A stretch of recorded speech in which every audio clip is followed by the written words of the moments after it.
गुटबाजी के कारण अक्सर नुकसान उठाती प्रदेश कांग्रेस इस बार केदारनाथ उपचुनाव में एकजुटता का संदेश देती नजर आ रही है। दरअसल केदारनाथ विधानसभा उपचुनाव कांग्रेस हो या भाजपा, दोनों के लिए प्रतिष्ठा का सवाल बना हुआ है। प्रत्याशियों के नामांकन में जिस प्रकार से सियासी दलों के नेताओं ने मंच पर एकजुट होकर शक्ति प्रदर्शन दिखाने का काम किया है, तो वहीं जनता को यह बताने का प्रयास भी किया है कि चुनाव भले ही उपचुनाव हो, लेकिन दलों के भीतर कोई गुटबाजी नहीं है। उत्तराखंड में अक्सर राजनीतिक दलों के लिए नेताओं की गुटबाजी सबसे बड़ी चुनौती रही है। उपचुनाव भी इसी गुटबाजी के चलते कई बार हार चुके हैं। उत्तराखंड में सबसे बड़ी चुनौती विपक्षी दल के लिए है, जिसमें नेताओं की गुटबाजी पर सत्ताधारी दल भी व्यंग करते हुए नजर आते हैं।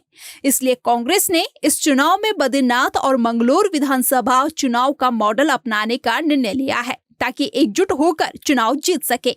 उत्तराखंड कांग्रेस प्रदेश प्रभारी ने केदारनाथ उपचुनाव के लिए बीते रोज 40 स्टार प्रचारकों की लिस्ट जारी की है, जिसमें प्रदेश अध्यक्ष, पूर्व मुख्यमंत्री, विधायक, पूर्व विधायक और पूर्व एमपी भी शामिल है। कांग्रेस प्रत्याशी की घोषणा से पहले कांग्रेस में अंदरूनी कलह भी देखने को मिली थी। पर्यवेक्षकों के ऊपर पारदर्शिता को लेकर सवाल भी खड़े किए, लेकिन अंत में हाईकमान द्वारा सभी को दिल्ली बैठक के लिए बुलाया गया और एकजुट रहने के निर्देश दिए गए और मामला शांत कराया गया, ताकि सत्ताधारी दल का मुकाबला कर सके। जबकि भाजपा के लिए चुनौती यह है कि केदारनाथ उपचुनाव कैसे जीता जाए, क्योंकि जिस प्रकार से दावेदारी को लेकर अलग अलग खेमे बंदी हो रही थी, उससे भाजपा को भीतरघात की आशंका सबसे ज्यादा है। कांग्रेस प्रवक्ता गरिमा दसोनी की माने तो बद्रीनाथ के बाद केदारनाथ बाबा का आशीर्वाद भी उन्हें मिलने जा रहा है और वह प्रचंड बहुमत के साथ चुनाव जीतने वाले हैं। देखिए, मैंने ये पहले भी कहा है कि मंजिल सभी नेताओं की पहले दिन से एक ही थी।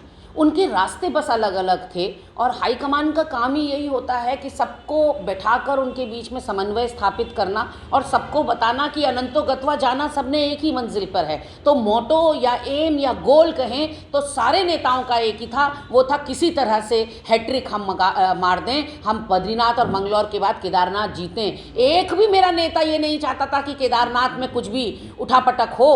तो कहीं ना कहीं मतभेद होते ही होते हैं जब बड़ी पार्टियां होती हैं, डिफरेंस ऑफ ओपिनियन होते हैं। उन डिफरेंस ऑफ ओपिनियन से के बीच से एक रास्ता निकले और सब एक सहमति पर कायम हो, वो खूबसूरती है लोकतंत्र की। और वही आपको देखने को मिल रहा है कि मनोज रावत सबकी चॉइस है।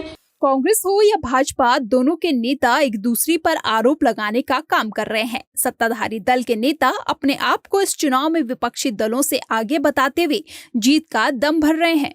देखिए, भारतीय जनता पार्टी की तैयारी पिछले 2 माह से थी। हमारी चुनाव प्रबंधन की टोली वहाँ जा चुकी है। हमने 5 मंडलों के अंदर जिन कार्यकर्ताओं को लगाया था, अपना काम में लगे हुए थे। केवल प्रत्याशी की घोषणा का इंतजार था। प्रत्याशी घोषणा होने के बाद अगले दिन जो जनसभा थी, उस जनसभा के अंदर जितने भी पार्टी के अंदर जो दावेदारी जिन लोगों की थी, सब ने मंच पर आकर पार्टी प्रत्याशी आशा नटाल जी के समर्थन में उन्होंने अपील की है और एक अच्छा माहौल है। उत्तराखंड में भाजपा कांग्रेस के लिए केदारनाथ का चुनाव प्रतिष्ठा के साथ साथ साख का सवाल भी बन गया है।